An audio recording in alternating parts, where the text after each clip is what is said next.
कि किसी एक किसान का पुत्र था, एक किसान था, उसके वृद्ध अवस्था में एक पुत्र प्राप्त हुआ इकलौता। अब किसान ने सोचा कि मेरी मृत्यु के बाद कहीं ये पुत्र मेरे व्यवसाय से अपरिचित ना रह जावे, मैं ये युवा होगा तब तक मेरी मृत्यु हो जाएगी। उसने अपना सारा अनुभव एक बही में लिख दिया पैड पे और कहा बेटा जब तू सियाना हो जा, बड़ा हो जा, खेती करने लगे तो मेरे इस लेख को अवश्य पढ़ना। अब वो किसान का पुत्र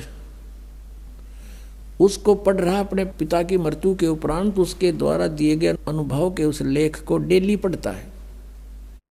तो उसको डेली पढ़ने का क्या उद्देश्य है उसका? परमात्मा कहते हैं उसका उद्देश्य यही होगा ना कि उस जैसे पिताजी ने कहा वैसे बीज बोए, वही कणक बीजे, उसका उसी तरह उसी सीजन में उसकी बिजाई करे और उसी तरह समय समय पर उसमें सिंचाई करे। कहा जी हाँ बिल्कुल ऐसा ही है। और उसका फायदा क्या लिखने का? और वो गेहूं के स्थान पर तो भांग बोए, गेहूं के बीज के स्थान पर भांग बो रहा हो तो कैसा है वो किसान? अगो तो मूर्ख है, मूर्ख है तो वही बोनी तो लिख रखा है, लिखा हुआ उसमें। तो भगत जी जो आपकी गीता जी में लिखा है, आप वही बीज बोगे, वही शास्त्र अनुकूल साधना करोगे, वही नाम जाप करोगे तो लाभ होगा।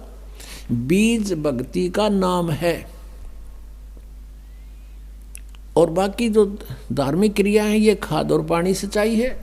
तुमने बीज ही गलत बो रखा है। गीता जी में कहीं पर है हरे राम हरे कृष्ण, कृष्ण कृष्ण हरे हरे, सीताराम राधे श्याम, राधे राधे श्याम मिला दे, ओम नमः शिवाय, ओम भागवते वासुदेव नमः, है तेरी गीता जी में कहीं लिखा? नहीं।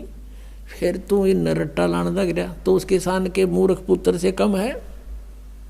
अरे जो गीता में लिखा वैसे ही करोगे तो लाभ होगा। इसमें एकादशी का व्रत लिखा कहीं?